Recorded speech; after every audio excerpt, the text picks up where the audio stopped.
तो हेलो दोस्तों, नमस्कार। चलिए, स्वागत है आप सभी का फिर से एक बार इस नए मैराथन में। दोस्तों, यहाँ पे आपको फिर से मिलने वाले हैं 100 प्रश्नों की सीरीज। ठीक है, तो 100 प्रश्नों में दोस्तों आप लोग फटाफट जो है रिवीजन करने के लिए तैयार रहिए, क्योंकि एस्टेट और बीपीएससी के दृष्टिकोण से जो है काफ़ी इंपॉर्टेंट प्रश्न रहने वाला है। ठीक है, तो आप अगर एस्टेट का पेपर 1 या पेपर 2 देने जा रहे हैं तो आपके लिए जो है काफ़ी हेल्पफुल रहने वाला है, क्योंकि जैसा पिछले बार जो प्रश्न पूछा गया है उस हिसाब से बहुत अच्छे-अच्छे प्रश्न जो है इसमें सम्मिलित किए गए हैं। ठीक है, तो चलिए हम लोग शुरू करते हैं। लेकिन दोस्तों, उससे पहले आप लोग से रिक्वेस्ट है कि चैनल पे नए या पुराने सब्सक्राइब नहीं किए हैं तो सब्सक्राइब करके नोटिफिकेशन को दोस्तों ऑल पे सेट कर लीजिए, कि जैसा कि हर बार मैं कहता हूं। ठीक है, तो चलिए हम लोग शुरू करते हैं। स्टेट पेपर 1-2 बीपीएससी में पूछे जाने वाले प्रश्न, जो कि संगीत मैराथन सीरीज है। तो चलिए, हमारा पहला जो क्वेश्चन है वो क्या कह रहा है। पहला क्वेश्चन है कि नी स्वर की कितनी श्रुति है। अगर श्रुतियों की हम बात करें तो श्रुतियों की कुल संख्या कितनी होती है। कुल संख्या श्रुतियों की 22 होती है। ठीक है, तो इस तरह से 22 श्रुतियां होती है। तो 22 श्रुति में जो है उसमें बांटा गया है कि सा की कितनी श्रुति, रे की कितनी श्रुति। तो यहाँ पूछ रहा है नी की कितनी श्रुति हैं। तो नी की श्रुतियों के बारे में पूछा जा रहा है। तो नी का कितना, निषाद और गंधार 2 श्रुति पे है। ठीक है, निषाद और गंधार 2 श्रुति पे है। आपको ये फॉर्मूला तो पता ही होगा, 4-3-2, 4-4-3-2। इस फॉर्मूले से तो आपको पता चल जाएगा कि सा की कितनी श्रुति, तो 4 श्रुति। ठीक है, रे की कितनी, 3, ग की कितनी, 2, ध की कितनी, ये एक मिनट माफ कीजिएगा, म। ठीक है, म की कितनी, 4, प की कितनी, 4, ध की कितनी, 3, और नी की कितनी, यही पूछा जा रहा था, 2। ठीक है, तो नी की 2 श्रुति। 4-4 किसके होते हैं, षडज मध्यम पंचमा। ठीक है, आप लोग को याद होगा ना, द्वय द्वय, ये आपके जो चतुश्चैप षडज मध्यम पंचमा द्वय द्वय निषाद गंधार थे त्रिऋषभ धैवतो। तो ये फॉर्मूला जो है, यही फॉर्मूला जो है बना है, उसी से ये बना है। ठीक है, तो नी की कितनी श्रुति हो गई, 2 श्रुति हो गई। अगला प्रश्न है 2 नंबर का कि किस ताल पद्धति में षडांग प्रयुक्त होता है।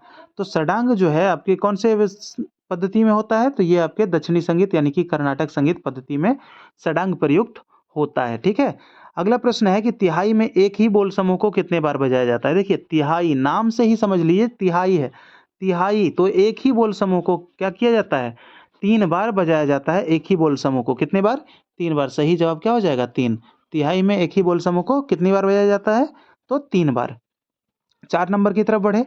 मतंग मुनि ने कितने प्रबंध माने हैं। अगर प्रबंधों की बात करें तो मतंग मुनि ने कितने प्रबंध माने हैं, तो प्रबंध 49 माने हैं। ठीक है, प्रबंध कितने, प्रबंध 49 माने हैं। किनके हिसाब से, ये मतंग जी के हिसाब से। और मतंग की जो पुस्तक है वो कौन सा है, बृहदेशी है। ठीक है, वो कौन सा है, बृहदेशी है। सर्वप्रथम राग का उल्लेख इसी बृहदेशी में किया गया था, और बीना जो है आपके सारिका जो बांधा गया था उसका उल्लेख भी इसी में किया गया था, बृहदेशी में। अगला प्रश्न है 5 नंबर, राग रागनी पद्धति में मुख्य राग माने गए हैं, यानी कि मुख्य राग, कितने मुख्य राग माने गए हैं। ठीक है, राग रागनी, तो जैसा कि आप लोग जानते हैं कि राग रागनी पद्धति में कितने मुख्य राग हैं, तो आपके 6 मुख्य राग माने गए हैं। ठीक है, कितने, 6 मुख्य राग। आपको पता ही होगा राग रागनी पद्धति के बारे में, 6 मुख्य राग हैं, और वो आपके जो है मत के हिसाब से रागनियां माने हैं, बाकी सबने 6 राग ही माने हैं। चलिए आगे देखते हैं। इनमें एक राग औडव जाति का है, तो जाति जो है वो कौन सा राग का औडव है, ये बताना है। 6ठा नंबर प्रश्न है दोस्तों। आप लोग जो कहते हैं कि इस राग वाला करवा दीजिए, तो राग से इसमें बहुत सारा प्रश्न जो है हम शामिल कर लेते हैं दोस्तों। क्या होता है, देखिए एक चीज मैं बताता हूँ, मैं क्यों एक साथ नहीं लाता हूँ राग, क्योंकि कंफ्यूजन राग में इतनी बनी रहेगी ना आप लोगों के लिए कि मैं बता नहीं सकता हूँ। बस क्या होगा, किसका किसका क्या होगा, तो ये सब जो है उलझ जाएंगे उसमें। तो बारी बारी से एक एक करके अगर देखेंगे राग को बीच बीच में, तो क्या होगा, इससे आपको जो है याद थोड़ा सा रहेगा। लेकिन अगर एक ही साथ आप देखना प्रयास करेंगे, अगर एक ही साथ अगर आप देखेंगे, तो उसमें ज़्यादा चांसेस हैं उलझ जाने की, कि किसका क्या हो जाता है, किसका वादी कौन हो जाएगा, किसका, तो याद नहीं रहेगा। ठीक है, तो उसका वादी कभी वो समझ लीजिएगा, उसका कभी वो समझ लीजिएगा कि ऐसा बोला गया था, वैसा बोला गया था। इसलिए मेरा तो मानना यही है, इसीलिए मैं बीच में शामिल करके जो करवा रहा हूँ। ठीक है, बाकी आप लोग किस तरह से सोच रहे हैं दोस्तों, ये तो मैं नहीं बता सकता।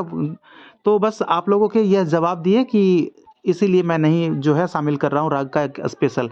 राग से जितने प्रश्न जो बनेंगे, जो आपके प्रमुख प्रमुख राग हैं, सभी को जो है हम शामिल कर लेते हैं बीच बीच में। ठीक है, चलिए फटाफट दोस्तों, अगर आप वीडियो को लाइक अभी तक नहीं किए हैं तो लाइक कर दीजिए। कम से कम 200 प्लस लोगों का लाइक आना चाहिए इस सेशन पे भी। ठीक है, ताकि दोस्तों देखिए मोटिवेशन भी कोई चीज़ होती है हम लोगों के लिए, क्योंकि दोस्तों जब तक आप लोग मोटिवेशन नहीं बढ़ाएंगे तब तक पढ़ाने का सेट प्रैक्टिस करवाने का कोई मज़ा नहीं आता है। तो इसलिए मोटिवेशन बहुत ज़रूरी चीज़ होती है। तो चलिए आप ही लोग से बढ़ेगा ना मोटिवेशन, कौन बढ़ाएगा फिर मेरा।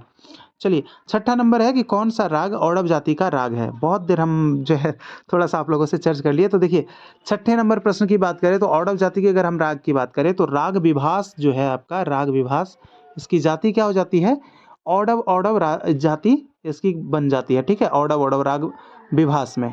इसमें आगे बढ़ें तो अगला प्रश्न आता है, इनमें से कौन पूर्वी थाट का राग है। देखिए पूर्वी, तो पूर्वी की अगर हम बात करें तो पूर्वी थाट का राग कौन है, पूर्वी थाट का राग है पुरिया धनासरी। पुरिया धनासरी पूर्वी का है। ठीक है, याद रखना है। आगे बढ़ जाइए।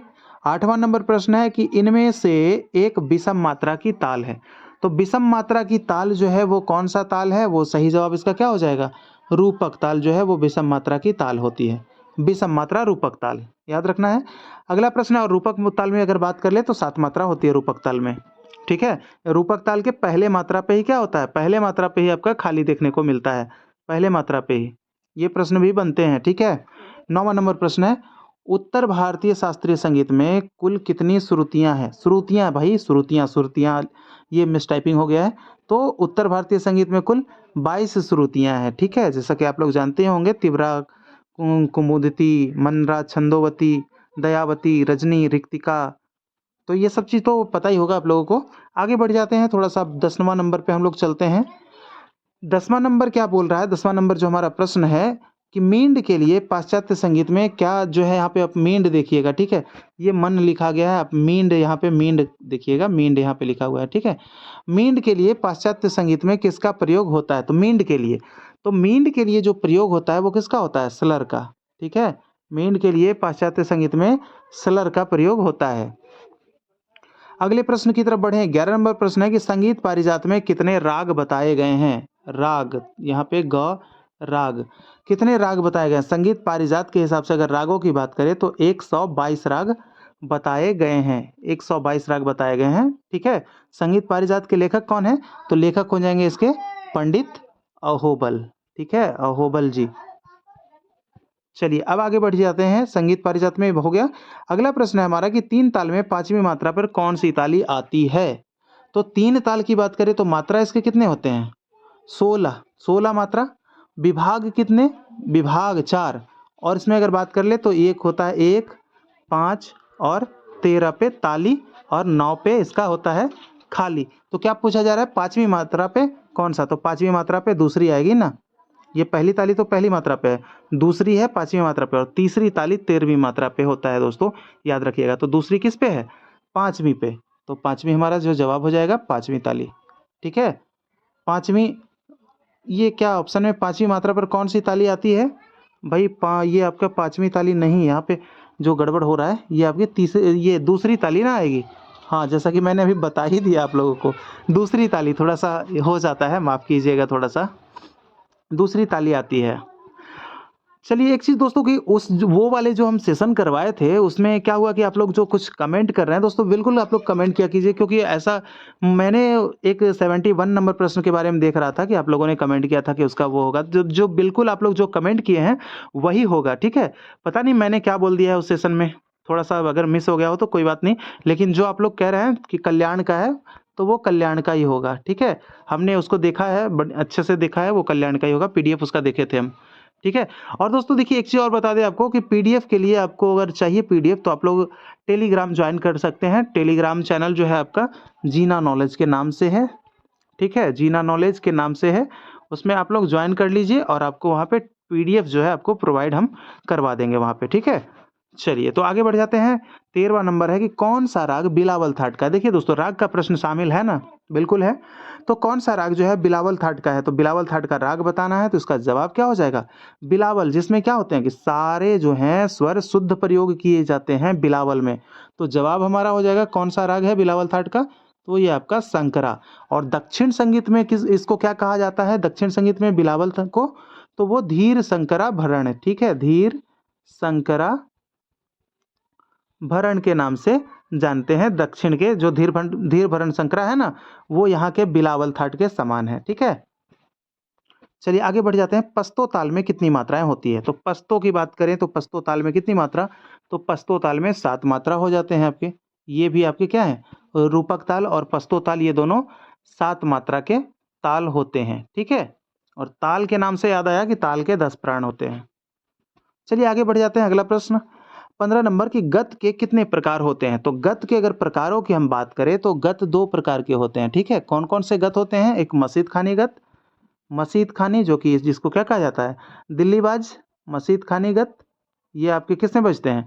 विलंबित लय में बजते हैं और ये दिल्लीबाज कहा जाता है। और दूसरा राग जो है आपका दूसरा गत जो है आपका रजा खानी है और ये द्रुत गति में बजता है और इसको लखनऊ बाज कहा जाता है। ठीक है, वो दिल्लीबाज, ये लखनऊ बाज। तो कितने गत कितने प्रकार के? 2 प्रकार के। जितना दोस्तों देखिए एक्स्ट्रा जो बताता हूँ ना उस पर भी गौर कीजिएगा, ऐसा ना हो कि आप बिल्कुल पीडीएफ ही देखिए और यहाँ पे ध्यान न दीजिए, मेरी यही बातों को सिर्फ सुनिए। तो एक्स्ट्रा बातें भी सुना कीजिए क्योंकि एक्स्ट्रा बातें भी जो होनी है वो बहुत ज़रूरी है। चलिए 16वां नंबर प्रश्न देख लेते हैं। 2 मात्रा में 3 मात्रा को कहने या लिखने को क्या कहते हैं? देखिए हमें क्या करना है, 2 में ही 3 को कर देना है। ठीक है, 2 में ही क्या करेंगे, 2 में 3 को, 2 में 3 को, यानी कि जगह कम है भाई, जगह क्या है, कम है और उसमें ज़्यादा को थोड़ा सा हमको करना पड़ेगा। ठीक है, तो ये क्या होगा, तो इसको थोड़ा सा ये जो जाएगा सीधा, फिर इसको मोड़ के रखना पड़ेगा ना, इसको क्या करना पड़ेगा, मोड़ के रखना पड़ेगा। सिंपली आप इस तरह से समझिए, ये बस एक कॉन्सेप्ट दे रहे हैं आपको। देखिए मान लीजिए कि आपके पास इतना इतना बड़ा है टुकड़ा है और आपका इतना ही रूम है, तो इसको क्या करना पड़ेगा, जब कैसे रखिएगा, तो इस रूम में रखिएगा तो इसको क्या कीजिएगा, यहाँ से यहाँ इसको फिर मोड़ दीजिएगा, है ना, मोड़ दीजिएगा तभी ना रख पाइएगा उसको। तो वही है 16। अब देखिए अब प्रश्न की तरफ चलिए। अब क्या है, 16 मात्रा में 3 मात्रा को कहने या लिखने को क्या कहते हैं? तो इसको दोस्तों क्या कहेंगे हम लोग, इसको कहेंगे आड़, यानी कि बोले तो 1.5 गुण। ठीक है, यानी ये आपका जो हो जाएगा, एक जो था उसको उतना में हटाए तो उसको क्या किया, उसको मोड़ के 1.5 कर दिए। ठीक है, तो अपने में तो 1.5 हो ही गया ना। तो वही है, 2 मात्रा में 3 मात्रा को कहने या लिखने को क्या कहते हैं, आड़, यानी कि 1.5 गुण। अगला प्रश्न है दिल्लीबाज क्या कहलाता है? देखिए दिल्लीबाज जो है आपका क्या कहलाता है, इसमें दिल्ली घराने में जो होता है तबले में बजाए जाते हैं, किनार का बाज कहा जाता है इसको। ठीक है, दिल्लीबाज क्या कहलाता है, किनार का बाज। उसमें जो तबले बजते हैं ना, वो किनारे जो होता है, किनारे 2 अंगुलियों की सहायता से क्या होता है, बजाया जाता है, किनार में। ठीक है, किनारे में, इसीलिए किनार का बाज कहा जाता है उसे। आगे देखते हैं, इनमें अवनद्ध वाद्य की पहचान करें। अगला प्रश्न है अहमद, ये जो अवनद्ध जो होगा, अवनद्ध वाद्य वो कौन सा हो जाएगा? बांसुरी आपका सुशीर वाद्य है, हारमोनियम सुशीर वाद्य है, जल तरंग घन वाद्य है, लेकिन आपका ये जो मृदंग जो है आपका, ये अवनद्ध वाद्य के अंतर्गत आएगा। ठीक है, वाद्य कितने प्रकार के, वाद्य को कितने प्रकार में कितने वर्गों में बांटा गया है? तो 4 वर्गों में बांटा गया है। कौन कौन से? तो आपके हो जाएंगे तत्व वर्ग, सुशीर वर्ग, अवनद वर्ग, और एक हो जाता है आपका कौन सा, अवनद तत्व वर्ग, तत् सुशीर अवनद और घन, ये 4 वर्ग। अगला प्रश्न है 19 नंबर की बहार का संप्रकृतिक राग बताएं। देखिए बहार का जो संप्रकृतिक राग हो जाएगा वो राग होता है मियाँ मल्हार। बल्हार ये बहार तो मियाँ मल्हार। ठीक है, याद रखना है, बहार का संप्रकृति राग मियाँ मल्हार। 20 नंबर प्रश्न की तरफ बढ़ते हैं। यह राग काफी थाट का है, तो काफी थाट का हमें राग बताना है। ठीक है, काफी थाट का राग बताना है, तो काफी थाट का कौन सा राग है, 20 नंबर जो हमारा प्रश्न है। तो काफी थाट से जो राग आएंगे वो कौन से आएंगे, भीम पलासी।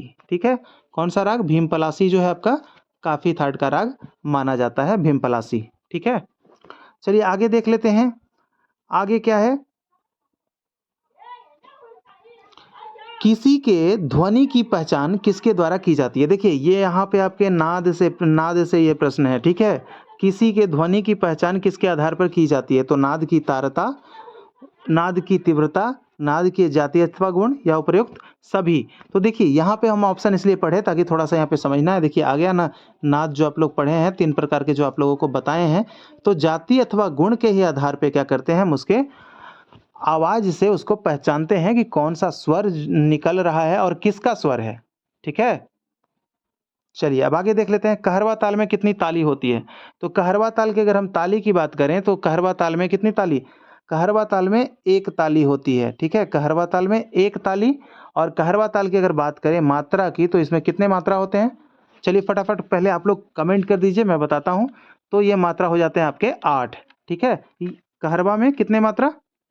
कहरवा में 8 मात्रा, कहरवा ताल 8 मात्रा। दादरा कितने मात्रा? 6 मात्रा। रूपक और तिबरा 7 मात्रा। झपताल 10 मात्रा, ठीक है। इस तरह से सूल या सुल्फाक ताल 10 मात्रा। फरोदस्त ताल 14 मात्रा।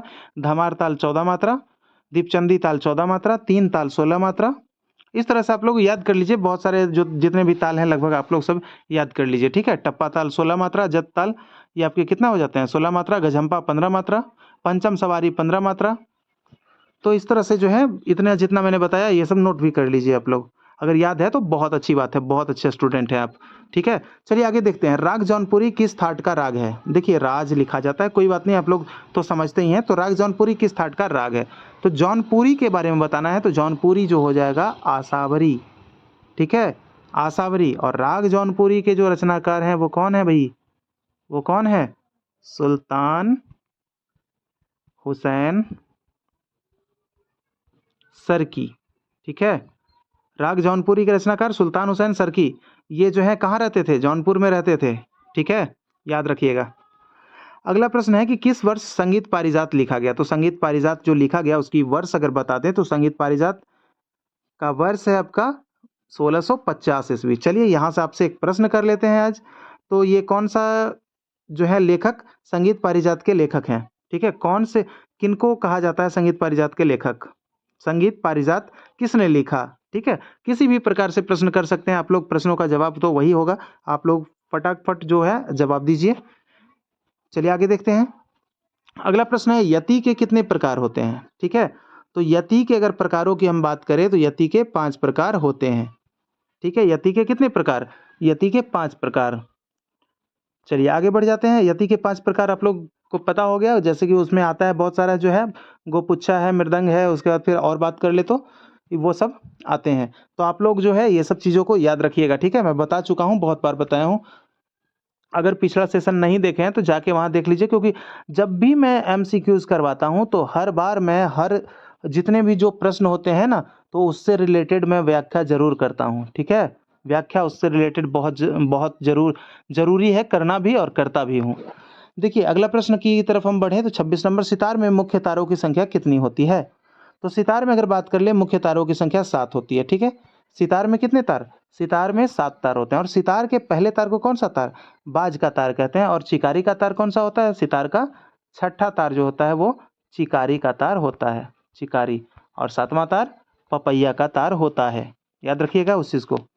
आगे है पंडित भातखंडे का पूरा नाम क्या है? देखिए भातखंडे, तो इनका नाम जो है विष्णु नारायण भातखंडे, ठीक है। इनकी अगर बात कर ले उपनाम की, तो उपनाम इनका क्या होगा? चतुर पंडित, चतुर पंडित, ठीक है, इनका उपनाम चतुर पंडित। और एक इनका और नाम है विष्णु शर्मा भी है, इनको इनका उपनाम विष्णु शर्मा भी है, विष्णु शर्मा ये भी हैं, लेकिन ज़्यादा प्रचलित आपके चतुर पंडित हैं, ठीक है। यही बार बार पूछा जाता है। आगे देखिए डोमिनेंट कॉर्ड कौन सा है? देखिए डोमिनेंट कॉर्ड की अगर हम बात कर ले तो डोमिनेंट कॉर्ड कौन सा है? देखिए दोस्तों इसमें थोड़ा सा क्या है कि कहीं पे आपको सागा प भी देखने को मिलता है और कहीं पे आपको प नी रे भी देखने को मिल जाता है। लेकिन मेरे ख्याल से अगर हम बात करें तो यहाँ पे मुझे जैसा लग रहा है कि प नी रे ही होगा। इस प्रश्न को आप लोग देख लीजिएगा एक बार कि डोमिनेंट कॉर्ड कौन सा है, सागा प है या प नी रे है, ठीक है। और देख के आप लोग कमेंट्स कर दीजिएगा कमेंट बॉक्स में, क्योंकि वहाँ पे बहुत सारे लोग जो हैं वहाँ पे देखते हैं, तो उससे कम से कम उन लोगों को भी जानकारी मिल सके। ऐसे मेरे ख्याल से तो पनीरे है। बाद बाकी आप लोग बिल्कुल अगर होगा तो आप लोग कमेंट कीजिएगा यस, अगर ना होगा तो आप लोग सही जवाब जो होगा वो कमेंट कर दीजिएगा, ठीक है। तो चलिए एक जो है आपके लिए ये टास्क रहा। चलिए आगे देख लेते हैं। 29 नंबर प्रश्न है कि तबला किस वर्ग का विशेष वाद्य माना जाता है? तो तबला जो है, तबला आपके किस में? तबला अवनद वाद्य में आते हैं। क्यों? क्योंकि इसमें जो है खाल मढ़े हुए होते हैं, चमड़े मढ़े हुए होते हैं, इसलिए अवनद वाद्य। तत् जो है तार वाला, घन जिसको पीट के बजाते हैं, और सुशीर जिसको हवा के माध्यम से जो बजता है। आगे देख लेते हैं। अगला प्रश्न है उस्ताद अल्लाह रखा खां के गुरु कौन थे? देखिए अल्लाह रखा खां, अल्लाह रखा वो जाकिर हुसैन के ये पिता हैं, ठीक है, याद रखिएगा। जाकिर हुसैन के पिता का नाम क्या है? अल्लाह रखा। और इनका संबंध जो है पंजाब के ये पटियाला घराने से इनका संबंध अल्लाह रखा का। और इनके गुरु का जो नाम था वो क्या था? कादिर बख्श।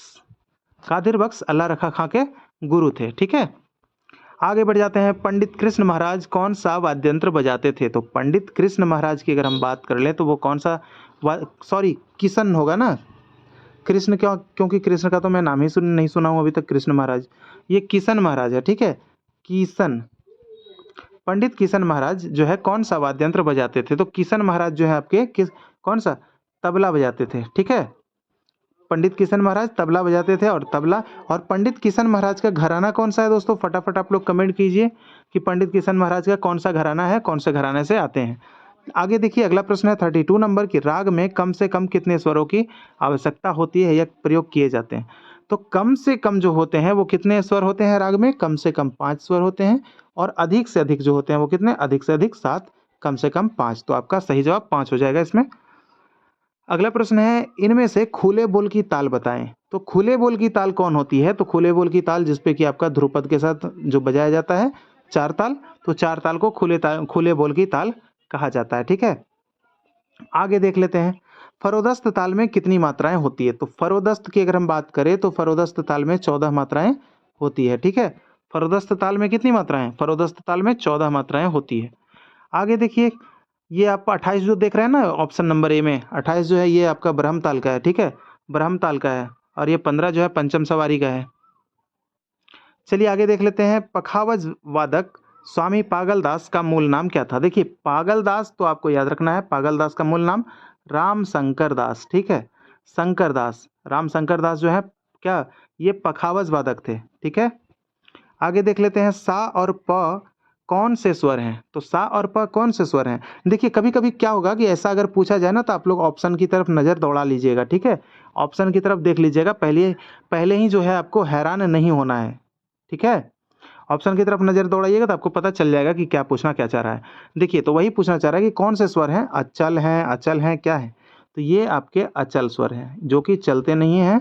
सा और प अपने शुद्ध रूप में ही होते हैं, बाकी सब जो है चलते हैं, कोई कोमल बनता है, कोई तीव्र बनता है। आगे प्रश्न है अगला 37 नंबर का है कि झप ताल का विभाग बताएं। तो झप ताल में मात्रा पहले हम बात कर ले तो झप ताल में कितने मात्रा? 10 मात्रा होते हैं। तो विभाग इसका है जो आपका 2 3 2 3 का विभाग हो जाता है, 2 3 5 2 3 5 नहीं 5 5 10। ठीक है, चलिए आगे देख लेते हैं। रुद्र ताल में कितनी मात्राएं होती है? तो रुद्र ताल की अगर हम मात्राओं के बारे में बात करें तो रुद्र ताल में कितना? 11 मात्रा होता है रुद्र ताल के लिए। देखिए, एक ऐसे प्रश्न बनता है कि कौन से ताल का समान मात्रा और समान विभाग है? तो समान मात्रा और समान विभाग वाला जो ताल हो जाएगा आपका, वो आपका रुद्र ताल ही हो जाएगा। इसमें आपके 11 मात्रा और 11 विभाग होते हैं, याद रखिएगा इस चीज़ को। ठीक है, अगला प्रश्न है 39 नंबर प्रश्न है कि ताल में क्रिया कितने प्रकार के होते हैं? तो ताल में जो क्रिया होते हैं वो कितने प्रकार के? 2 प्रकार के क्रिया होते हैं। एक आपका हो जाता है सशब्द, ठीक है, सशब्द क्रिया, और तीसरा हो जाता है निशब्द, निशब्द क्रिया। तो ये आपके 2 प्रकार के क्रिया हो जाते हैं किसमें? ताल में। अगला प्रश्न है 40 नंबर, विष्णु दिगंबर पद्धति में खाली को कैसे दिखाया जाता है? तो विष्णु दिगंबर पद्धति में अगर खाली को दिखाने की अगर बात हो तो उनको खाली कैसे दिखाएंगे? खाली यानी कि उनको किस तरह से? शून्य, नहीं नहीं नहीं नहीं, एक मिनट, खाली उनका प्लस के हिसाब से दिखाया जाता है। ठीक है, प्लस प्लस दिखाया जाता है, विष्णु दिगंबर का है ना, विष्णु दिगंबर में खाली प्लस का दिखाया जाता है। और ये जीरो जो आपका है वो भातखंडे जी में दिखाया जाता है, याद रखिएगा। चलिए आगे देख लेते हैं। कर्मा लोक नृत्य कहाँ का है? तो देखिए, इनमें से जो है कर्मा लोक नृत्य जो है आपके उड़ीसा का है। ठीक है, उड़ीसा का लोक नृत्य है। कर्मा लोक नृत्य कहाँ का है? उड़ीसा का। ये वैसे अगर बात करें तो झारखंड में भी है, छत्तीसगढ़, मध्य प्रदेश, यहाँ जो है कर्मा चलता है, आदिवासी लोगों के द्वारा मनाया जाता है। झारखंड की बात करें तो होता है, यहाँ पे भी होता है, लेकिन यहाँ पे ऑप्शन के हिसाब से आप लोग उड़ीसा सही कीजिएगा। ठीक है, आगे देख लेते हैं विकृत स्वर कितने हैं। तो विकृत स्वर तो अगर बात करें तो विकृत स्वर कितने हैं? विकृत स्वर 5 हैं। ठीक है, कौन कौन से हैं? रे ग म, प तो नहीं होगा, रे ग म, प को छोड़ दीजिए, रे हो जाता है आपका, ग हो जाता है आपका, म होगा, ध हो जाएगा, और नी हो जाएगा। ये कोमल होते हैं, ये कोमल होते हैं, ये कोमल, ये कोमल, और ये तीव्र। ठीक है, तो कोमल कौन कौन से? कोमल विकृत आपके 4 हो गए। ठीक है, और ये आपका तीव्र हो गया 1। तो इस प्रकार से 5 विकृत स्वर। आगे देख लेते हैं, पंडित अहोबल द्वारा लिखी गई पुस्तक कौन सा है। तो पंडित अहोबल ने कौन सा पुस्तक लिखा है, तो पुस्तक का नाम बताना है, फटाफट बताना है कि पंडित अहोबल। तो संगीत पारिजात के लेखक कौन है, संगीत पारिजात अहोबल, ठीक है। संगीत दर्पण पंडित दामोदर, संगीत रत्नाकर सारंगदेव और बृहदेशी मतंग, ठीक है। आगे देख लेते हैं, अगला प्रश्न है, राग भूपाली में कौन सा स्वर वर्जित माना जाता है। तो राग भूपाली में जो स्वर होते हैं वो वर्जित, वो आपका म और नी, ठीक है। म और नी जो है आपका स्वर जो है वो वर्जित होता है, किसमें, भूपाली में, राग भूपाली। तो भूपाली की अगर बात कर ले तो ये भूपाली जो है मनी एक्सेप्ट नहीं करता है भाई, ठीक है। मनी एक्सेप्ट नहीं करता है, इसको मनी नहीं देना है, भूपाली जी को पैसा नहीं चाहिए, मनी नहीं चाहिए, मनी एक्सेप्ट नहीं करता है, ठीक है। ये छोटी सी थॉट आपके लिए। चलिए आगे देख लेते हैं, धमार ताल में कितनी मात्राएं होती है। तो धमार ताल की अगर हम मात्राओं की बात कर ले तो धमार ताल में कितने मात्रा, धमार ताल में 14 मात्रा होते हैं, ठीक है। धमार ताल में 14 मात्रा। और इसके विभागों की बात करें तो इसके 6 विभाग होते हैं। धमार ताल के जी कितने विभाग, धमार के 6 विभाग होते हैं, ठीक है। 6 ही होते हैं ना, 6 होते हैं या 4 होते हैं, कंफर्म जरा सा, 6 या 4, ये तो कंफ्यूजन वाली बात हो गई। थोड़ा सा इसको जो है मैं क्लियर करता हूँ। तो इसके जो है क्लियर हो गया, याद आ गया, 4 विभाग हैं, ठीक है। 4 ही विभाग इसके होते हैं। 6 तो उसके होते हैं ना, दीपचंदी के 6 होता है, दीपचंदी के 6, क्योंकि वो भी जो है आपके 14 मात्रा की का ही ताल है। दीपचंदी का 6 विभाग होता है, याद रखिएगा ये सब चीज़ें। तो इसका जो है आपको 4 विभाग होते हैं, धमार का 4 विभाग और 14 मात्रा। आगे देख लेते हैं, 46 नंबर प्रश्न जो है वो क्या कह रहा है, वो कह रहा है आपसे कि रागों की उत्पत्ति किससे मानी जाती है। तो रागों की उत्पत्ति जो मानी जाती है वो किससे, रागों की उत्पत्ति थाटों से मानी जाती है, किससे, थाट से। सही ऑप्शन हमारा डी हो जाएगा, थाट से, ठीक है।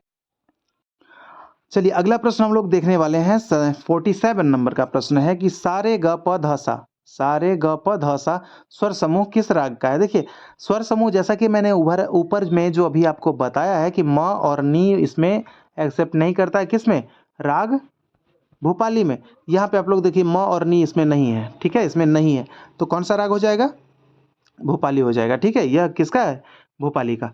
आगे देखते हैं, जल तरंग किस वर्ग का वाद्य है। तो जल तरंग की अगर हम बात कर ले तो ये आपके कौन सा हो जाएंगे, जल तरंग घन हो जाएगा ना, घन, घन वर्ग की श्रेणी में आता है। आगे प्रश्न है 49 नंबर प्रश्न है, बांसुरी को किस वर्ग में रखा गया है। तो बांसुरी को सुशीर वर्ग में रखा गया है। और बांसुरी से रिलेटेड कौन है, किनको माना जाता है, हरिप्रसाद चौरसिया, ठीक है। और कौन है, पन्नालाल घोष।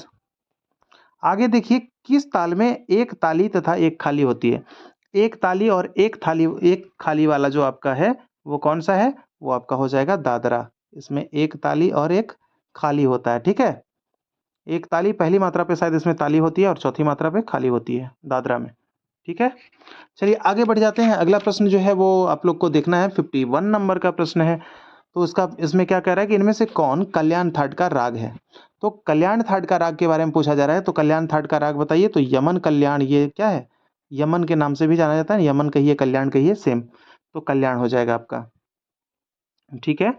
अब आगे देख लेते हैं कि किस स्वर की 2 श्रुतियां हैं। आपको बताए थे ना, 4 3 2, 4 4 3 2, सा रे ग म प ध और नी। किसकी 2 श्रुतियां भाई, यहाँ ऑप्शन में कौन सा है, ग है। ग की कितनी श्रुतियां हैं, ग की 2 है, ठीक है। तो जवाब मिल गया हमारा, कौन सा, 2। तो इस तरह से आप लोगों को देख लेना है। आगे देखिए, इनमें से क्या है कि इनमें से कौन सा परमेल प्रवेशक राग है। तो परमेल प्रवेशक राग जो है आपका हो जाएगा इसमें से कौन सा, जय जयवंती। जय जयवंती जो है आपका परमेल प्रवेशक राग हो जाता है। और भैरवी जो है आपका क्या है, प्रातःकालीन गाया जाने वाला राग है, ठीक है। आगे देखिए, बंदे अली खां किस वाद्यंत्र के लिए जाने जाते थे।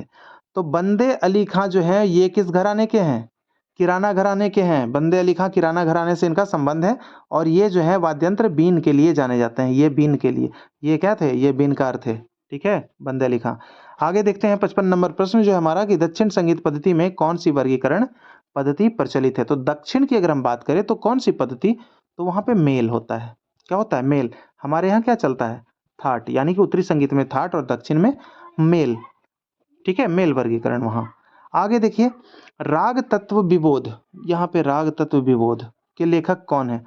राग तत्व विबोध, राग तत्व विबोध के लेखक कौन है? लेखक के बारे में पूछा जा रहा है, ये राग तत्व विबोध है। ठीक है दोस्तों, आप लोगों के लिए 100 प्रश्न जो है जल्दी जल्दी बनाकर और सारे काम निपटाकर जो है करवाना पड़ता है, इसलिए थोड़ा सा कभी कभी क्या होता है, यहाँ पे जो है मिस प्रिंटिंग हो जाती है कभी कभी और ध्यान नहीं रह पाता, इसके वजह से आप लोगों को ऐसा, खैर कोई बात नहीं, यहाँ पे आप लोगों को हम समझा ही दे रहे हैं कि यहाँ पे क्या है, राग तत्व विबोध लिखा हुआ है। ठीक है, उसके लेखक कौन है? तो राग तत्व विबोध के लेखक जो हो जाएंगे वो कौन हो जाएंगे? तो पंडित सोमनाथ, राग तत्व विबोध के लेखक सोमनाथ। आगे बढ़ जाइए, अगला प्रश्न क्या है, चार ताल में कितनी ताली होती है? तो चार ताल में अगर ताली की हम बात करें तो चार ताल में कितनी ताली होती है? चार ताल में मात्रा कितना होता है? 12 मात्रा होता है। चार ताल में अगर ताली की बात करें तो 1 5 9 11, 1 2 3 4। ठीक है, कितनी ताली? चार ताली हो गई। तो चार ताल में 1 5 9 11, ये आपकी अगर बात कर ले तो पहली मात्रा पे एक ताली, दूसरी ताली पांचवी मात्रा पे, तीसरी ताली नौवीं मात्रा पे और चौथी ताली 11वीं मात्रा पे। ठीक है, ये चीज याद रखना दोस्तों, ये भी इंपॉर्टेंट है, कभी पूछा जा सकता है क्योंकि ऊपर मैंने इस टाइप का एक प्रश्न करवा दिया है। ठीक है, तो चार ताल में कितनी ताली? तो चार ताल में चार ताली। चलिए आगे बढ़ जाते हैं, 58 नंबर का प्रश्न हम लोग ले लें तो रविंद्र संगीत में कौन सा वाद्य प्रयुक्त किया जाता है? तो रविंद्र संगीत में जो वाद्य प्रयुक्त होता है वो कौन सा होता है? इस राज होता है। ठीक है, इस राज में तारों की संख्या की अगर हम बात करें तो इस राज में चार तार होते हैं। ठीक है, सितार में 7 तार होते हैं और बांसुरी में कुल 7 छिद्र होते हैं। ठीक है, चलिए आगे देख लेते हैं, मूर्छनाओं की कुल संख्या कितनी है? तो मूर्छनाओं की कुल संख्या के बारे में अगर बात की जाए तो प्रत्येक ग्राम से 7 मूर्छना बनते हैं और 3 ग्राम है तो कुल 21 मूर्छना हो जाएंगे। ठीक है, स्वर 22 हैं। ठीक है, रागों की 3 मुख्य जातियां हैं और यहाँ पे 9 जो लिखा हुआ है वो कुल जातियां हैं, कुल 9 जातियां हैं। ठीक है, चलिए आगे देख लेते हैं, सा स्वर में कितनी श्रुतियां होती है? सा म प, ये सब कितनी होती है? सा म प, ये 4 श्रुतियां होती है। ठीक है, षडज मध्यम पंचमा, याद है ना? आगे है अगला प्रश्न 61 नंबर, इनमें से कौन वादन संगीत से संबंधित नहीं है? तो वादन संगीत से अगर बात करें तो तोड़ा तो ये है, सूत भी है, घसीट भी है, लेकिन आपके शब्द लाप जो है वो संबंधित नहीं है। ठीक है, आगे देखिए, किस पशु का संबंध निषाद स्वर के साथ जोड़ा जाता है? देखिए ये भी प्रश्न कभी कभार क्या होता है ना, पूछ दिए जाते हैं जब मूड होता है उन लोगों का। तो देखिए याद रखना है, मोर, चातक, बकरा, बकरा, मोर, चातक, बकरा, कौआ, ये सब क्या होते हैं? मोर होता है सा का, चातक होता है रे का, बकरा होता है ग का, ये आपका होता है म का। ठीक है, कौआ जो होता है म का होता है। तो मोर, चातक, बकरा, कौआ, कोयल, कोयल, मेढक और हाथी। ठीक है, म हो गया यहाँ पे, सा रे ग म, यहाँ पे कोयल का हो जाएगा प, मेढक ध और ये आपका नी, हाथी। ठीक है, तो ये सब चीज आपको ध्यान रखना है। निषाद स्वर किससे जुड़ गया? नी आ गया हाथी पे। तो ये जो है आपके मोर, चातक, बकरा, कौआ, कोयल, मेढक, हाथी, मोर, चातक, बकरा, कौआ, कोयल, मेढक, हाथी, इस तरह से आप लोगों को याद कर जाना है। तो सही जवाब हमारा हाथी। आगे देखते हैं, संगीत रत्नाकर के लेखक कौन है? तो संगीत रत्नाकर के लेखक की अगर हम बात करें तो ये हो जाएंगे सारंगदेव, 13वीं सदी की पुस्तक मानी जाती है, 13वीं सदी की। आगे है राग यमन का वादी स्वर बताइए। देखिए राग यमन का जो वादी स्वर जो हो जाएगा वो क्या हो जाएगा? ग हो जाता है इसका वादी स्वर। ठीक है, और नी क्या होता है इसका? राग यमन का नी हो जाता है जो संवादी होता है। ग वादी और नी संवादी, संवादी स्वर। तो ये भी एक्स्ट्रा याद रखिएगा, बिल्कुल याद रखना ही है। अगला प्रश्न है, झप ताल की आड़ आएगी एक आवर्तन में। तो झप ताल की आड़ जो है एक आवर्तन में कितनी आएगी? तो वो आएगी 6.2/3 मात्रा की आएगी, 6.2/3 मात्रा। आगे बढ़ जाते हैं, झप ताल में कितनी खाली होती है? तो झप ताल की अगर हम बात करें तो झप ताल में कितनी खाली होती है? तो झप ताल की खाली जो होती है वो आपकी बात करें तो एक खाली होती है, झप ताल में एक खाली होती है। और दोस्तों एक खाली जो होती है वो कौन सी मात्रा पे खाली होती है, जरा मुझे फटाफट कमेंट करके बताइए कौन सी मात्रा पे खाली होती है। झप ताल की कौन सी मात्रा पे खाली होती है। ठीक है, चलिए आगे देख लेते हैं। अगला प्रश्न है, भातखंडे संगीत पद्धति में सम को कैसे दर्शाते हैं। भातखंडे संगीत पद्धति में सम को कैसे दर्शाते हैं, ये जवाब देना है आप लोगों को। ठीक है, चलिए फटाफट जवाब दीजिए। तो इसका जो है सम कैसे दर्शाया जाता है, देखिए खाली तो हम ऐसे दर्शाते हैं, भातखंडे जी खाली ऐसे दर्शाते हैं ना। तो ये चीज़ जो है ताली, ये आपके जो है विष्णु दिगंबर के और भातखंडे जी के, तो ये सब चीज़ जो है हम लोगों को क्या होना चाहिए, याद होना चाहिए। याद रखना है कि कैसे कैसे कौन सा दर्शाते हैं। ठीक है, तो ये चीज़ जो है याद बिल्कुल ज़रूरी है करना। चलिए अब देखते हैं संगीत पद्धति में सम को कैसे दर्शाते हैं। तो सम को दर्शाया जाता है भाई एक्स के रूप में। कैसे, सम को कैसे दर्शाया जाता है, एक्स के रूप में। और ये आपका जो है आपका खाली है, ये क्या खाली दर्शाते हैं इसको ऐसे। ठीक है, और वो कैसे दर्शाते थे, पलुस्कर जी खाली को प्लस के रूप में साइन देते थे, भैया खाली है प्लस यानी कि जोड़ो इसमें, भरो इसमें। ठीक है, और ये कैसे दर्शाते हैं भातखंडे जी, खाली है भैया कुछ नहीं है, जीरो है हमारे पास, जीरो। ठीक है, चलिए आगे देखिए। अगला प्रश्न है, कुआड़ लय को किस नाम से जानते हैं। तो आप लोग जानते हैं आड़ कुआड़ बियाड़। ठीक है, आड़ कुआड़ बियाड़। तो यहाँ क्या पूछ रहा है, कुआड़ लय। तो कुआड़ लय को किस नाम से जाना जाता है, तो कुआड़ को हम लोग किस किस लय से, तो कुआड़ को सावागुन कहा जाएगा। क्या, कुआड़ को सावागुन 1.25। ठीक है, अगर बट्टे की बात करें तो यहाँ दशमलव उड़ाइए, डबल जीरो लगाइए, यहाँ पे आप काटिए 4 से और यहाँ पे काटिए 5 से, यानी आगे आपका 5/4। ठीक है, वही चीज़ है, थोड़ा सा मैथमेटिक्स जो है कैलकुलेट करना पड़ेगा तो आ जाता है।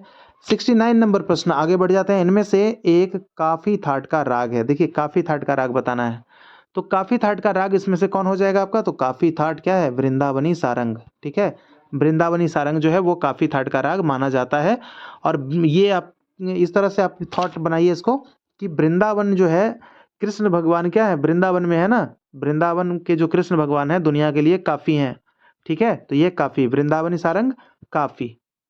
आगे देखिए, आसावरी थाट के राग को पहचानिए। दोस्तों आज आप लोगों के लिए थोड़ा सा टाइम कम मिला तो जल्दी जल्दी हम बना दिए 100 प्रश्न। तो उसमें क्या हुआ ना कि आप लोग देख ही रहे हैं कि कितना ज़्यादा जो है टाइपिंग मिस्टेक हुआ है। तो ये सब चीज़ें जो है आज आप लोग मैनेज कीजिएगा थोड़ा सा, तो उसके बाद फिर आगे से बहुत कम ही ऐसी शिकायत दूंगा। आज जो है थोड़ा सा ज़्यादा हो गया है।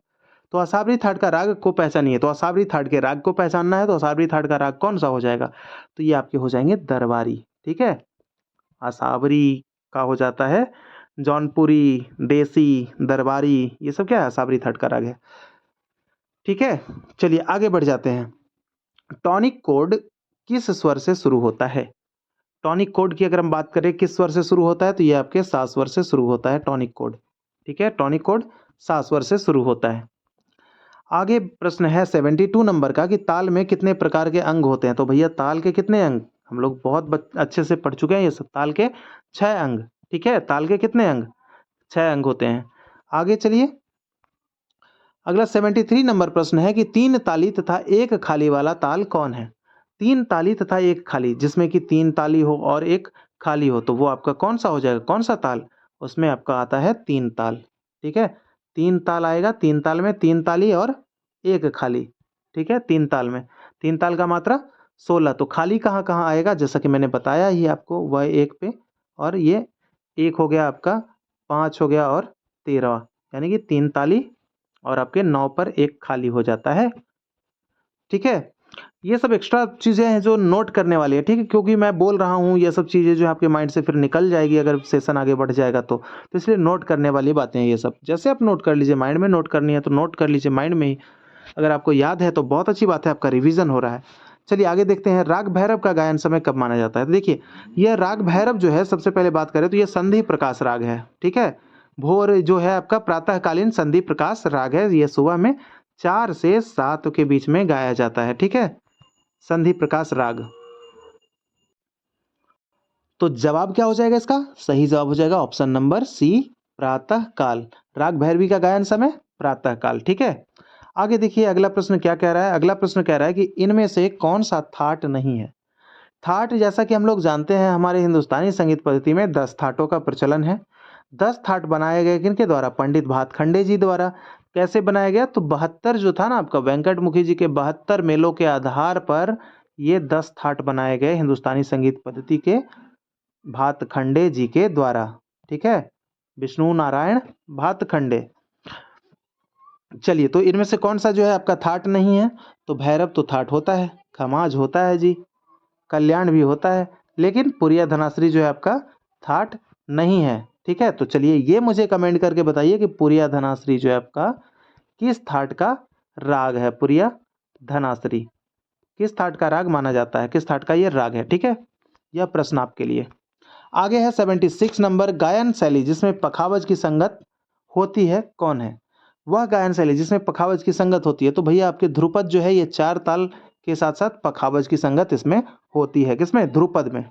ठीक है, और ध्रुपद के आविष्कारक की अगर हम बात कर ले तो 15वीं शताब्दी में राजा ग्वालियर के राजा मानसिंह तोमर जी के द्वारा हुई थी। प्रश्न है 77, राग बिलावल का वादी स्वर बताइए। तो राग बिलावल की अगर हम वादी स्वर के बारे में बात कर लें तो वादी स्वर इसका क्या हो जाता है?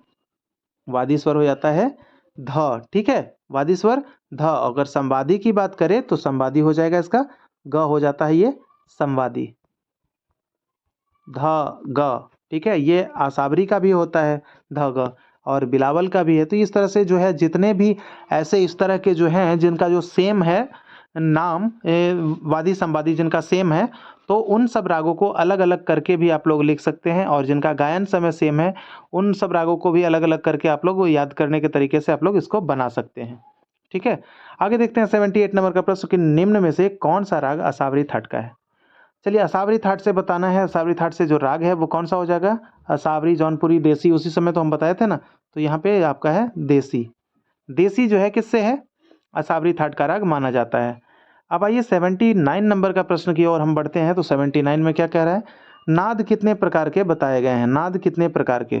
तो नाद जो है आपके 2 प्रकार के बताए गए हैं। नाद के कितने प्रकार? नाद के 2 प्रकार कौन कौन से? आहत नाद और अनाहत नाद। संगीत में जो प्रयोग करते हैं जिस नाद का वो क्या होता है? आहत नाद होता है। ठीक है, संगीत में आहत नाद का प्रयोग किया जाता है। प्रश्न बनेंगे, हो सकता है कि अगर कि संगीत में किस नाद का प्रयोग होता है? तो आहत नाद का। 80 नंबर प्रश्न हम लोग देख लेते हैं। 80 की हिंदुस्तानी संगीत पद्धति में शुद्ध स्वरों की संख्या कितनी है? तो शुद्ध स्वरों की हम लोग बात कर ले, कुल स्वरों की अगर बात हो जाए तो कुल स्वर 12 हो जाते हैं। अगर शुद्ध स्वरों की हम बात करें तो शुद्ध स्वर हमारे 7 हो जाते हैं और विकृत स्वर 5 हो जाते हैं। ठीक है, और यहाँ उत्तरी से हिंदुस्तानी संगीत पद्धति में श्रुतियों की संख्या कितने हैं? 22 है, और मूर्छना कितने हैं? 21 कुल। ठीक है, ये सब चीजें याद होनी चाहिए। आगे देख लेते हैं, कौन सी ताल ठुमरी के लिए बजाई जाती है? तो ठुमरी के लिए जो 14 मात्रा की ताल है वो कौन सी ताल है? तो वो आपके हो जाएंगे दीपचंदी ताल। ठुमरी के साथ दीपचंदी की संगत होती है। ठीक है, क्लियर? यह सब चीजें जो है क्लियर होनी चाहिए। बिल्कुल हो गया होगा। चलिए आगे है, एक ताल में कितनी खाली होती है? तो एक ताल में अगर खाली की बात कर ले तो एक ताल में कितनी खाली होती है? तो जवाब देना इसका, एक ताल में पहले हम देख लेते हैं कि इसमें मात्रा कितना होता है। तो एक ताल में 12 मात्रा होता है। ठीक है, एक ताल में 12 मात्रा। अगर खाली की हम बात करें कितनी खाली है, तो इसमें 2 खाली हो जाते हैं। ठीक है, कितने खाली? 2 खाली। किस पे? एक आपका हो जाता है तीसरी मात्रा पे खाली, और दूसरा हो जाता है 7वीं मात्रा पे खाली। तो ये आपको ध्यान रखिएगा। अगर बात कर ले एक ताल में कितने 12 मात्रा, तो इसके विभाग कितने हैं? 6। आगे देखिए 83, अभिनव राग मंजरी के लेखक कौन है? तो अभिनव राग मंजरी के लेखक पंडित भातखंडे जी हैं। ठीक है, पंडित भातखंडे जी अभिनव राग मंजरी के लेखक हैं। पंडित भातखंडे जी क्या थे? पेशे से वकील थे। ठीक है, आगे बढ़ जाते हैं 84 नंबर, मध्य सा से तार सा तक स्वरों के चढ़ते हुए क्रम को। ठीक है, स्वर हम चढ़ रहे हैं, यहाँ ये हमारा मध्य सा है, और यहाँ हम इधर जाएंगे तार सा की तरफ। तो यहाँ पे सा से रे ग म प ध, इस तरह से जो हम लोग जाएंगे तो इसको क्या कहेंगे? चढ़ते हुए क्रम को क्या कहा जाता है? आरोह। और जब तार सा से मंद्र सा की ओर लौटेंगे तो ये हो जाएगा आपका अवरोह, ये हो जाएगा आपका आरोह। ठीक है, तो यहाँ पे जवाब क्या हो जाएगा? आरोह। आगे बढ़ जाते हैं। 85 नंबर प्रश्न है कि कर्नाटक संगीत में खंड जाति में कितनी मात्राएं होती है। तो खंड जाति की अगर मात्रा पूछे तो खंड जाति देखिए, ताल की जो जातियां जो मानी जाती है, ताल की जो जातियां होती है वो कौन सी 5 जातियां होती है ना, त्रिस्त, चतुस्थ, मिश्र, खंड, और कौन सा होता है त्रिस्त, चतस्त्र, और कौन सा हो जाता है आपका, तो ये इस तरह से जो हो जाते हैं ना, त्रिस्त, चतस्थ, त्रिस्त के बाद हो गया आपका चतस्थ, उसके बाद क्या हो जाता है आपका लघु, उसके बाद हो जाता है मिश्र, और हो जाता है संकीर्ण। ठीक है, ये आपकी जो हो गई 5 जातियां, त्रिस्त, चतस्थ, लघु, मिश्र और संकीर्ण। ठीक है, तो अगर लघु के लिए पूछे तो इसमें कितना होता है 5 मात्रा होता है, त्रिस्त के लिए 3 मात्रा, चतस्थ के लिए 4 मात्रा, और ये आपके मिश्र के लिए 7 और संकीर्ण के लिए 9। तो यहाँ पे थोड़ा सा ये घिचपिचाहट जैसा हो गया होगा। देखिए इसमें होता है आपका 5, खंड के लिए 5। ठीक है, जातियां पहले बता दूं, त्रिस्त के लिए अब अच्छे से लिख देता हूं, त्रिस्त के लिए 3, चतस्थ 4, चतस्थ 4, लघु ये आपका चतस्त्र, खंड, खंड के लिए 5 खंड, और मिश्र, मिश्र के लिए 7 और संकीर्ण के लिए 9। ठीक है, संकीर्ण के लिए 9, ये 5 किसके हो गए हैं खंड जाति के हो गए हैं। ठीक है, खंड जाति के 5। चलिए अब आगे बढ़ लेते हैं हम लोग। अगला क्या है 86 नंबर, थोड़ा सा इसमें ज़्यादा समय लग गया क्योंकि थोड़ा सा ये घिचपिचाहट हो जाती है, क्योंकि दोस्तों देखिए क्या है कि मेरे पास बोर्ड नहीं है ना डिजिटल वाला, बड़ा सा बोर्ड होता तो पढ़ाने का कुछ और मज़ा आता, लेकिन यहाँ पे बोर्ड नहीं है, बस ये जो है स्क्रीन है, बस उतना ही पे मुझे जितना लिखना है उंगलियों से लिखता हूँ, तो इस तरह से। चलिए कोई बात नहीं, बाद में जैसा होगा तो बोर्ड ले लिया जाएगा, अभी तो फिलहाल उतने खैर कुछ नहीं अभी। चलिए आगे देखते हैं दोस्त, क्या है तानसेन के गुरु कौन थे। तानसेन के गुरु कौन थे, तो तानसेन के गुरु कौन माने जाते हैं, तो तानसेन के गुरु जो थे वो कौन, स्वामी हरिदास जी। तानसेन के गुरु अगर बात कर ले तो बैजू बावरा, तो इनके भी गुरु थे स्वामी हरिदास जी, याद रखिएगा। अगला प्रश्न है वृंदावनी सारंग किस थाट का राग है। तो थाट बताना है वृंदावनी सारंग का कि किस थाट का राग माना जाता है, तो इसका जो जवाब हो जाएगा वो वृंदावनी सारंग, वो किसका हो जाएगा काफी थाट का राग माना जाता है। शायद ये 2 बार नोटेड हो गया है। जी हाँ, ऊपर भी मैंने बताया था ना उसका कॉन्सेप्ट, तो हाँ ये 2 बार नोटेड हो ही गया है। आगे देख लेते हैं 88 नंबर का प्रश्न है, कर्नाटक संगीत पद्धति में शुद्ध स्वर सप्तक को किस नाम से जानते हैं, तो वो जानते हैं आपके कनेलांगी के नाम से। ठीक है, उसको क्या कहते हैं कनेलांगी। आगे बढ़ जाते हैं कि कौन सी ताल कर्नाटक पद्धति की ताल नहीं है, कौन सी ताल। ठीक है, यहाँ पे ताल देखना है, तो कौन सी ताल कर्नाटक संगीत पद्धति की ताल नहीं है। तो देखिए यहाँ पे है, क्या बात कर ले, ध्रुवा ताल होता है, एक ताल भी होता है, त्रिपुट ताल भी होता है, लेकिन नव ताल जो है वो नहीं होता है, ये नहीं है। ठीक है, 90 नंबर प्रश्न जो हम लोग देख लेते हैं। 90 नंबर प्रश्न क्या है, दत्तिल ने किस ग्रंथ की रचना की। तो भाई दत्तिल साहब जो हैं, दत्तिल वो अपने नाम से ही रचना किए थे, दत्तिलम, दत्तिलम के लेखक दत्तिल। आगे देखते हैं 91 नंबर का प्रश्न है, यह ताल खुले बोल की ताल है। खुले बोल की ताल कौन सा है, तो खुले बोल की ताल अगर बात कर लें तो ये कौन सा हो जाएगा इसका जवाब, तो खुले बोल की ताल हो जाएगा आपका धमार, यहाँ पे धमार हो जाएगा। ठीक है, आगे बढ़ जाते हैं। संगीत रत्नाकर में कितने काकू बताए गए हैं। संगीत रत्नाकर में काकू कितने बताए गए हैं, तो काकू के 6 भेद बताए गए हैं। काकू कितने 6 भेद। चलिए आगे देख लेते हैं, अगला प्रश्न क्या है, पलुस्कर जी ने गंधर्व महाविश्वविद्यालय की स्थापना कब की। तो ये 1901 ईस्वी में, कहाँ की, लाहौर में। ठीक है, 1901 ईस्वी में लाहौर में पलुस्कर जी ने गंधर्व महाविश्वविद्यालय की स्थापना की। रूपक ताल में कितनी मात्राएं होती है, तो रूपक ताल में 7 मात्राएं होती है। ठीक है, रूपक ताल 7 मात्रा, और इसके जो है पहली मात्रा पे ही क्या होता है, खाली होता है। 95 नंबर प्रश्न आपका हो गया कि 10 थाटों का प्रचलन किनके द्वारा शुरू किया गया। तो 10 थाटों का प्रचलन आपके भातखंडे जी के द्वारा ही शुरू किया गया, 72 मेलों के आधार पे 10 थाटों का प्रचलन किया गया। आगे देख लेते हैं, भातखंडे स्वरलिपि में खाली चिन्ह को कैसे दर्शाते हैं। वहाँ सम था ना, सम ये था, सम ऐसे दर्शाते थे, लेकिन खाली कैसे होगा, खाली खाली ये आपका जीरो के द्वारा दर्शाया जाता है। ठीक है, तो अब देखने वाले हैं हम लोग 91 नंबर, ये सॉरी 97 नंबर। 97 जो है आपके लिए क्या है, पाश्चात्य संगीत में म स्वर का नाम क्या लिखा जाता है। तो म, जैसे कि आप लोग को मैं बता दूं थोड़ा सा, ये आपका होता है पाश्चात्य का जो सोल्फा स्वर लिपि होता है, डो रे मी पा सो ला, और ये होता है सी, डो रे मी फा सो ला सी, जो कि आपके इसमें सा, रे का रे, ग, म, प और ध और ये नी। चलिए अब प्रश्न क्या पूछ रहा है कि म स्वर का क्या नाम लिखा जाता है। तो देखिए म कहाँ है, म, तो म को फा लिखा जाता है। क्या लिखा जाता है, म को कौन सा स्वर, फा लिखा जाता है। सही जवाब हमारा हो जाएगा फा। आगे देखते हैं लय के कितने प्रकार होते हैं। देखिए लय के अगर प्रकार की हम बात करें तो लय 3 प्रकार के होते हैं। लय कितने प्रकार, लय 3 प्रकार। कौन कौन सा लय होता है ये आपको पता है कि एक होता है विलंबित लय, एक होता है विलंबित, एक होता है मध्य और एक होता है द्रुत। ठीक है, एक होता है द्रुत। तो ये 3 प्रकार के लय होते हैं। आगे देख लेते हैं, अगला प्रश्न है म प ध प ग म प ग म रे स्वर समूह किस राग का है। तो ये जो राग है ये राग हो जाएंगे आपके किस, कौन सा, ये आपके कामोद का है। ठीक है, किसका है, कामोद का राग है।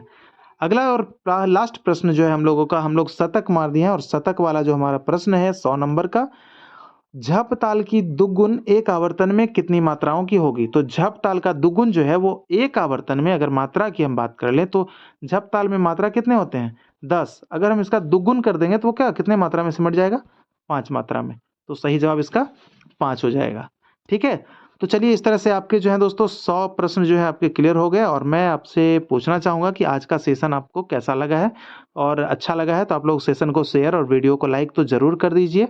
और मिलते हैं फिर से अगले सेशन में, जब तक कुछ और जो है आपके बिहार से, जो जैसा कि मैंने कहा था कि जो लोकगीत है उसके लिए थोड़ा सा आप लोग को थ्योरी दूंगा, तो बिल्कुल आप लोग को कल तक मिल जाएगा वो सब चीज़। ठीक है, तो इजाज़त चाहते हैं आज इस सेशन से। जय हिंद, जय भारत।